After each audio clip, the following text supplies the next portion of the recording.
Hello and welcome to the School Can't Experience podcast. I'm Lisa Reichelt and this podcast is brought to you by the School Can't Australia community.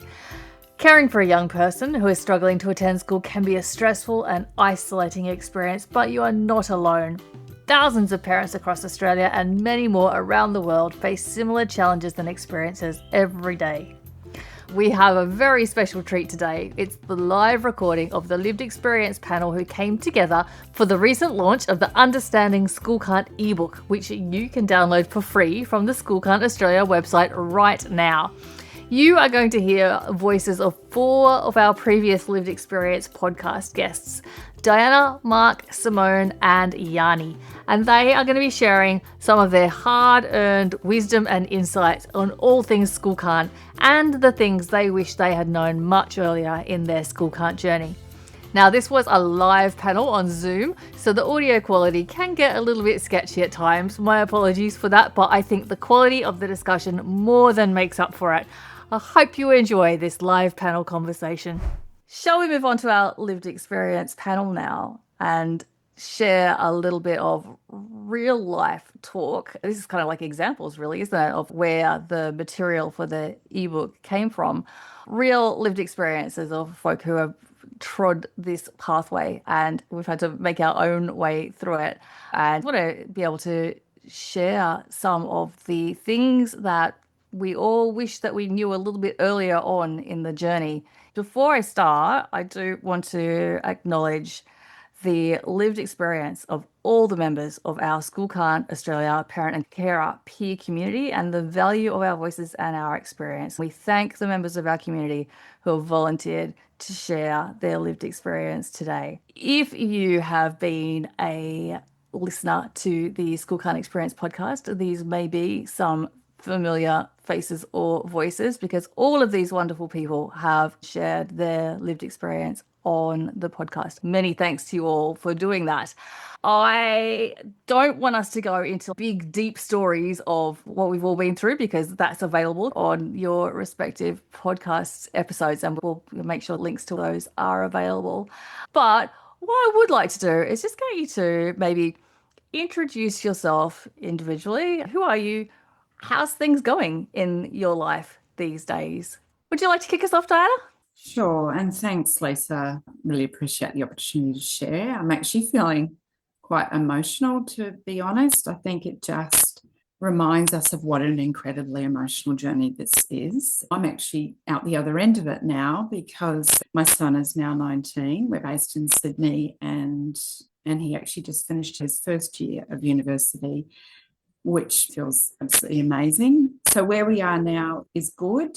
I think still processing a lot of what we went through because it was a really difficult challenge. Some of the things that you struggle with at school, you then struggle with in other parts of life as well. So it's kind of ongoing.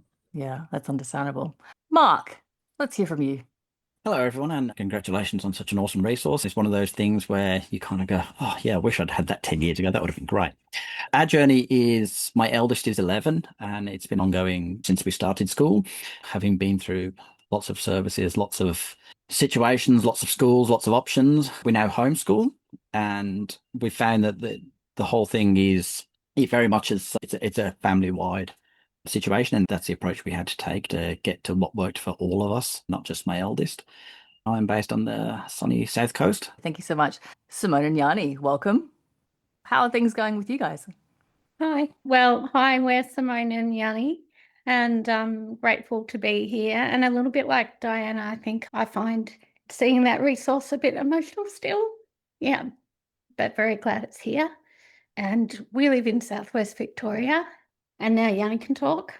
What do you want me to say? Where we're at or where you're at, and then I'll talk about that. I turned 18 this year, so I would have graduated high school this year if I had kept going, but I didn't. Decided to go to TAFE and get an education that worked in the right way for me. So what have you done and what are you doing? I studied art last year at TAFE and it was very good. I'm going to do year 11 this year. Fantastic. That's so cool. And Yani, you are our very first young person on the podcast. So yeah, huge thanks to you for being willing to share your story with us all and come here and do this as well today, which is super brave. On that note, I'm interested to ask you guys why? Like, why put yourself through this? Why did you volunteer to share your story on our podcast and come here and do this again today? From my perspective, I think there's some learnings that are really helpful to have gathered along the way. I think they're useful for other people to hear. Not only that, though, I think part of the experience of sharing your story helps you learn and grow yourself. Even since doing the podcast, Yani and I have had a lot of conversations about various aspects of our journey. So we're still learning and growing from it. So it was a good opportunity for us to learn and grow too. Diana, why did you share your story? I think because it's an incredibly lonely experience and you feel like you're Robinson Crusoe and you're the worst parent on earth, and there are not a lot of resources out there, and you put your hands in, I need to be careful about how I say it, and professionals and that sort of thing without lived experience, and some of the advice was less than helpful. And so I think it's like, if I can help others avoid some of the pitfalls and pain, then if sharing helps, it's well worth it. Yeah, I know plenty of people have talked about how valuable listening to your story has been, Diana.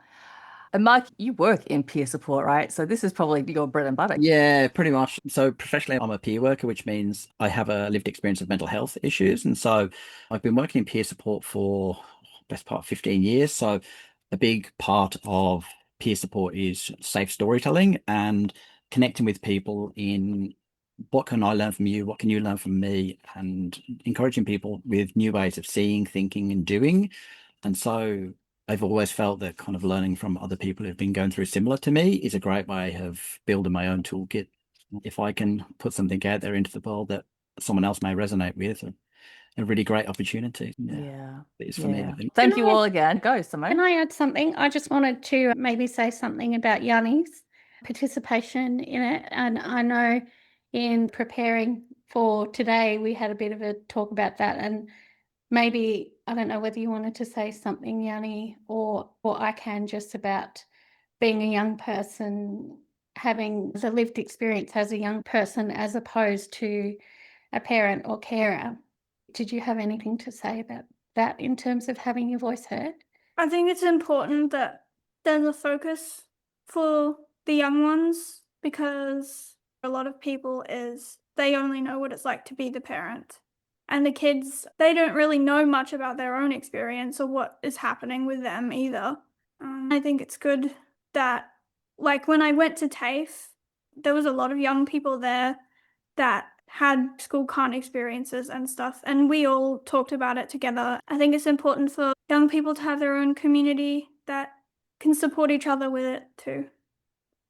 I was talking about this yesterday and saying it often feels as though schools go out of their way to keep us all separate from each other. Like, if you're having school can't issues at school, nobody says, you know what, there's some other families that are struggling with this as well. Maybe you should connect with them and support each other through this. Like, maybe that's happened somewhere else that I haven't heard of, but that certainly hasn't been my experience. And it does feel as though there's a fear about creating that network. But to your point, Yani, it could be such a powerful thing. My son recently met somebody who's had a really sort of similar story to him, and it's been so validating for him to realize that he's not the only one, and that he's met someone who really likes, who has got similar experiences as well. They're a good person, so maybe he is as well. I think it would be super powerful. Let's share some of the stuff we learned years ago that maybe we wish we knew a little bit sooner. And I'd love to start with, in retrospect, looking back, now that you know what you know, what do you think were the earliest signals that you were going to go on a school can't pathway? What were the signs that you didn't realize were signs at the time? Diana? Yeah, it was separation anxiety. My son's kinder year, he had to be peeled off me every day for the whole 12 months. And we just treated it as separation anxiety. Thankfully, after that first year, because he was in a very small school, and it was one class per year, he settled in. So, so it kind of sort of lay there as a sleeper issue to come back and bite really hard in high school. But yeah, definitely separation anxiety. Yeah. And that's something that's so often just brushed off as being, oh, it's fine, it's nothing. I think amongst all of us, we've had that same experience, haven't we? Mark, what were the early signals for you? Yeah, pretty much the same. Separating was always difficult, or in the mornings, getting ready was a really slow process. And then there was sensory overload. My 11-year-old calls them big feelings, and it was always big feelings. In the end, they actually found the words where they could say, I don't feel safe. And so it was really, when we got to that point, it was nice to be able to have conversations around that. And I agree so much with Yani that listening to our young people is kind of the key to getting this thing right. That was very much it. For us, there was just so many kind of signs, and like Diana, you try and push through and think to yourself, we need to build resilience, we need to do this, we need to do that, and you go through everything resource, and you go, yeah, we tried that, like all the things that you know hurt now, and then after that you kind of disappear into your own little shame world for a while and go, I'm the worst parent in the world. And then you find a school can't community and you go, oh, there's other terrible parents out there too. I'm joking, by the way. There's other people out there too who have had a similar experience. It's nothing like you can explain to people. It's amazing because you find people who can almost finish your sentences before you say them because their experience mirrors your own so much. I'm just watching the comments and I see Isabella has a 16-year-old son who thinks that's too late for him. Well, I think Yani is living proof that's not the case. That once you find the right environment and the right supports and people listen to you and treat you like you need to be treated, there's always hope and people will do well when they can. Yani, what do you think were the earliest signs that school was not going to work out for you? My birth. You just kind of always knew. Yeah. Yeah. You were never really keen from separating from mum. I think I was just never made for the school system, like, at all. So yeah, probably just like everything. Yeah. And Simone, when you look back and think about Yanni's early days of trying to do school, what do you think were the first things that now you're like, oh, okay, that was a sign of what was to come? I don't know quite how to articulate it, but in a way, I'm a bit offended by the question almost because it's like the school system wasn't designed for us. So I would say that it started the moment we walked in the door. There was stuff already around separation anxiety, but it didn't start from Yanni's birth. It started from a system that isn't inclusive or warm or always kind or emotionally connected. And as Mark said, one that feels safe, I suppose. Yeah, that's a very good reframing. Thank you for saying that. Let's talk about bad advice. We saw in the ebook that sort of things that don't help and the bullet list of things. And, probably all of us could get an over 80% pass mark on how many of those things we've tried at some point or another, not knowing that they were harmful. If you look back on your journey, what do you think were some examples of really bad advice that you were given by people who were supposedly trying to help? Mark, do you want to kick us off? Yep, sure. I think about this. I think about well-meaning friends, family members, who they would kind of downplay it and say, oh yeah, we went through similar, but they'll settle down, it's that kind of stuff. And inherently in here, you're hearing this, but you go, no, this doesn't feel like that to me. This feels like so much more and so much bigger. And my intuition saying, don't listen to that and do what feels right to you. But then you've got professionals, you've got friends, family, you've got the school system saying, no, just get through this. It'll be fine. It'll settle down. And then after you've been trying for so long, you then turn around and go, do you know what? I'm just going to do what we think is right. When you go to the school can't community and you hear the wisdom from people who've been there before and the wisdom from people who have heard the same advice, it's really validating. If you want to get specifically bad advice, take away their stuff, make home not fun, just leave them, let the people at school tear them off you, and just, even if they're screaming the place down, just walk away, they'll be fine. Like all of that stuff, which we now know is just the worst advice. Diana, you got some cracking advice along the way too, didn't you? Yes, I think, it must be taught in Psychology 101 or something, this whole make home unpleasant. And, we really took that on board. I talk about that in my podcast where we've got my son to a point where he's like, well, got to exit the planet, basically. So it becomes dangerous at some point where they just feel utterly cornered. And I think because there's a lack of understanding that it's a discipline issue, and if you can discipline them out of it, We eventually did get an autism diagnosis for my son, but I realised that professionals who sort of gave off-the-cuff diagnoses like, oh, he's a cluster B personality, which is basically like a sociopath.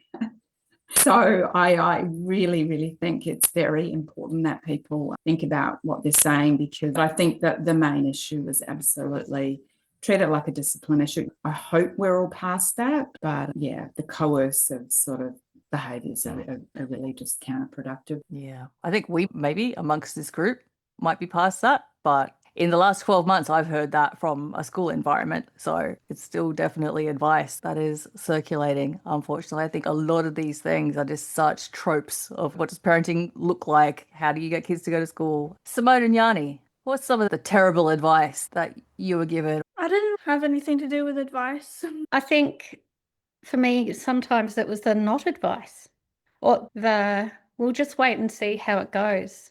When I knew that I needed things and I would ask, the answer was, we'll just wait and see how it goes. And then I'm sort of like, well, I'm telling you this is what my kid needs. And I know it with everything in my body. You're just completely dismissing me. It's like you have to wait for a catastrophe to happen before you can get the support that you need. You need Yeah, something and I really bad to knew happen. Yeah. specific things that could be done that would have been helpful. And I was asking for them. But I guess the school wasn't resourced enough. It was a big school. And also, I can get Yani to school. Why can't you? It must be something to do with you. So this isn't a separated parent sort of situation. Dad can get them to go to school, mum can't, so mum must be the weak link Must in the be. system. Yeah, just make them go like I do. Yeah. Yeah, Yani, I think you had quite a good way of explaining why that was problematic logic, didn't you? The way that I explained it was that my dad, I didn't trust him to do anything other than what he exactly told me to do. So if I really didn't want to go to school, that was my problem. And he would be like, well, just go. I don't care. There was no room to struggle with anything with him. And I trusted mum more to let her actually know how I felt about stuff. Yani, I've got a question actually that's come from somebody who's listening that's specifically for you. It's a question about if you've had a period where you haven't really been at school and then you go to TAFE, what's that like? Like, is that really hard to go from being at home, not doing a lot of formal academic stuff, and then going to TAFE? Is that really overwhelming then to have to handle like the learning and curriculum? How was that for you? It really depends on the person and the environment and the other people in the environment. For me, I was 17 and I was very much ready to go somewhere and do something. I was doing something that I really liked and wanted to be doing. Everyone around me was very like-minded, and I think if you really want to do it, you can, but you have to want to do it. Otherwise, it's not going to feel right. Yeah. I think there was also some grief for Yani at that time of, oh, I've missed out on so many things. How did we miss all those things? How am I going to catch up? Like a bit of comparison to others in the class or hearing what other people have been doing. You just had to sort of get past that. Yeah. Let's talk about what helped. What were the actual helpful things that were like breakthroughs for you in the journey and that helped make things work better and be easier to manage? Diana.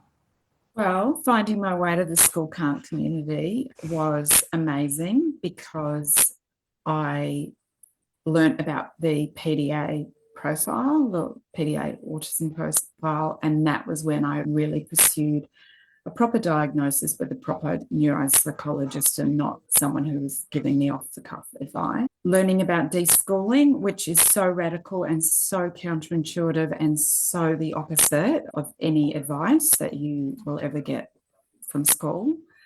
We kind of had no point because it just literally shut down. So deschooling was forced upon us. So that helped. And then we left face-to-face and again, radical acceptance. Let's do distance ed. We did get into that. We could have looked at homeschooling as well, but just realising that you can try and push a square peg in a round hole and you will break that peg eventually. We just have to do something else. So just letting go of mainstream and just doing what was not going to break my beautiful peg most helpful. Yeah. What about for you, Mark? What's been helpful for you along the journey? Like Diana says, that you find the right community, you find your tribe and the people who can give words to your experiences. When you connect with those people, you begin to find the questions to ask and what you want to know and what you need to know. And so, finding things about what questions to ask when you go into meetings with schools or advocating for changes or reasonable adjustment or all of those things really, really helped. On a practical level for me, when I learned as a parent that I could take control and do things like reduce demands and give the screen time when they need it and change the furniture in our house, for example. Our house now looks very cluttered, but we have an inside hammock and an outside hammock. My 11-year-old will tell me now, well, I just need hammock time. I need everyone to leave me alone. I need headphones. I need my hammock time. Making our life what worked for us, giving ourselves permission to do that was what helped more than anything. And now we have that capacity for learning. I don't think it's ever going to be mainstream education, but there are things now where I think we can, there's things they want to learn. And that's a beautiful thing to be able to facilitate. Yeah. Mark, as you were talking, it made me really think about how for families who go through this experience, it can often completely upend what life looks like for you. Diana, you've managed to keep your job on the way through, not without an enormous amount of stress, but a lot of us, we changed our working situation, our financial situation, our home situation. Like so much of our lives have to completely change in order to support our kids because of the lack of options that are available in education.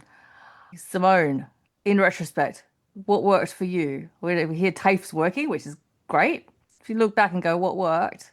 What's the kind of things that you think about? Well, when I stopped going to school, I think that was now sometimes I'll look back on it and I'll be like, ew, why did I do that? I wish I got to have the experience of going to school and getting an education that fitted in with what everybody else seems to be doing. But at the same time, having that much time to sort of process everything and be at home and just like get to have a life instead of being pushed into doing stuff all the time and having like so many expectations put on you when you were a literal child. It was good to have that time and to go back to learning when I was ready to.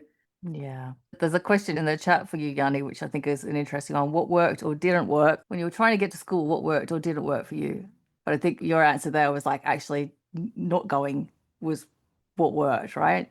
Yeah, nothing really worked until I was ready to go for my own because I wanted to.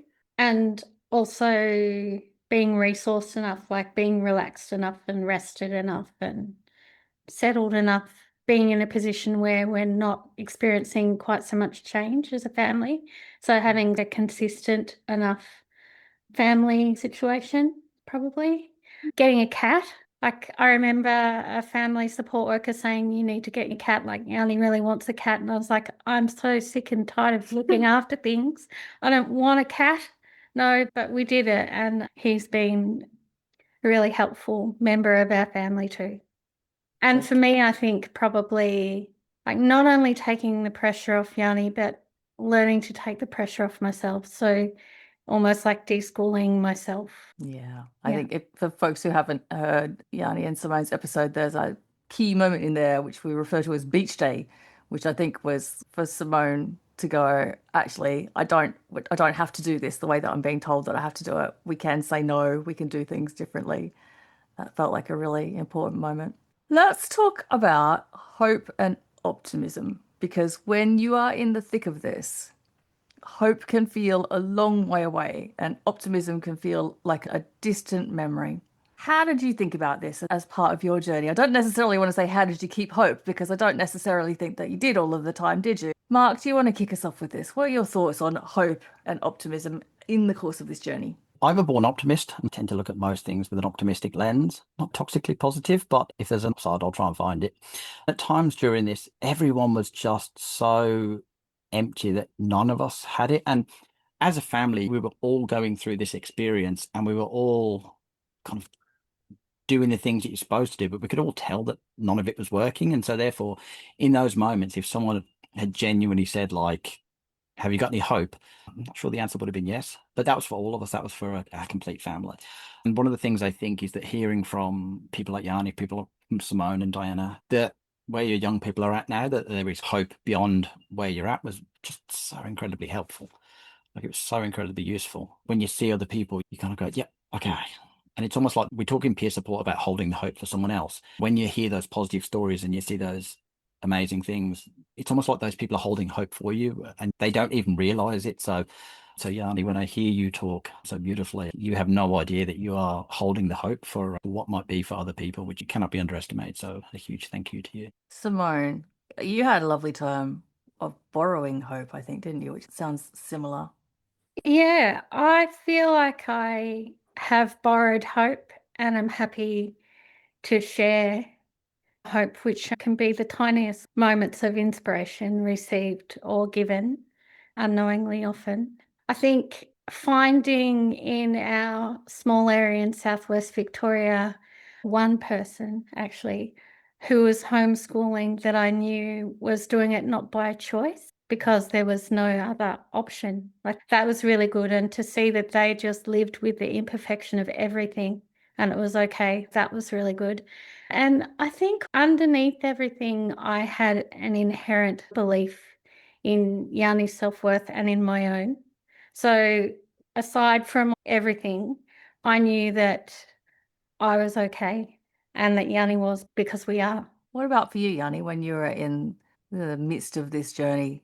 What was your relationship with hope? I don't know, you just exist and you keep existing until something goes right, I guess. When I first went into high school and everything was so overwhelming, I was like, oh my God, I can't do this. There's too much going on at once. I didn't know what to think the whole time, really, but I just knew that it had to end up getting better at some point, and it did. I suppose I'm quite a persistent person, so I just was like, well, it's gonna get better at some point. I feel like we need that on a t-shirt. Just keep existing until something goes right. I love it. I want to just switch tack quickly to self-care. And I know that self-care is really important because we all go through the absolute ringer on this journey, but it can be a very difficult topic as well, self-care. Mark, I'd love to hear your thoughts on the challenges of self-care as somebody who's caring for a child on a school can't journey. I think one of the things I love about self-care is the importance of it, right? You've got to take care of yourself and you do things that fill your cup and bring you joy and happiness and make you feel human in your own right. Before any of that can happen, we all have to find self-compassion. So you have to almost go through this process of forgiving yourself for the mistakes and realizing that you're not a terrible person. And once you kind of get back that and you kind of go from this point forward, I'm going to do this, this, and this in a different way, you find that self-compassion. For me anyway, once I found that self-compassion, it was very much about I could prioritize myself in doing the things that filled my cup and helped me be a happier and a better person. It was fine to meet friends, to go for a drink, to play the Xbox game for an hour too long, or whatever it is that brings you joy. And so self-care became part of a lexicon, for lack of a better term, when I learned self-compassion. So I would strongly say to anyone on the school can't journey, especially if you're on the beginning, please try and find some self-compassion if you can. And if you didn't listen to Naomi Fisher's episode on parental burnout, you should go listen to that because she does an amazing, it's like free therapy on the importance of self-compassion and getting rid of that nasty voice in your own head. Talk to yourself like you would to a friend, I think, is the takeaway from that.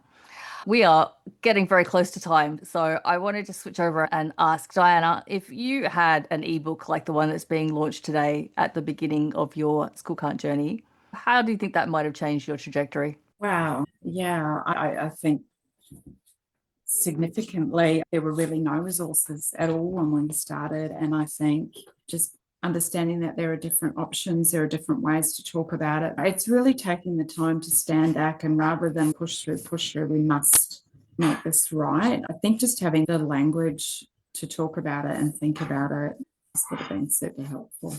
What about for you, Simone and Yani? If a resource like this existed much earlier in your journey, what do you think would have been different? Not much, really. Maybe just to know that there was other people that went through it and it wasn't just an individual experience would have made me feel less like it was just us. And for me, I think I would have used it as an advocacy tool. So I would have used it to back myself up when I spoke to schools, because I knew most of that stuff in one way or another.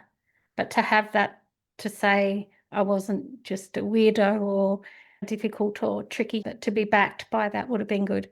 That's amazing. So it's like a legitimization of that gut feel that we all have and often don't listen to as much as we wish that we did. Fantastic. Well, that feels like an amazing place to wrap. Thank you so much, Diana, Mark, Yani, Simone, for coming back and sharing with us again. I love hearing from you and the way that you think about things and the way that you share your experiences. Really, really appreciate it. And thank you again to everybody who's been involved in the creation of this amazing ebook resource available now. Please make sure that you take a good look through your copy. Feel free to share it widely. I encourage you to, if you can, make a donation to School Can't to help us to create more hard copies and get this physical copy in the hands of as many people as we possibly can who need it. And thank you to all of you for joining us today and for all of your chat. Tiffany, anything that you wanted to say before we close? Thank you, Lisa. And thank you, panel members, for bravely sharing your stories. It's a very vulnerable thing to share these stories with people. So we appreciate you doing that. If this discussion has brought up issues for you, you feel like you're in crisis, please do make use of one of the crisis support lines, Lifeline, Kids Helpline or Parent Line in your state. Don't forget, you can go to our website to get a copy. You can pre-order hard copies. You can share this booklet with other people. That's all I've got to say. Well, have a lovely rest of your day, everyone. Thank you very much for your involvement and participation, and we will hopefully see or hear from you very soon. Take care.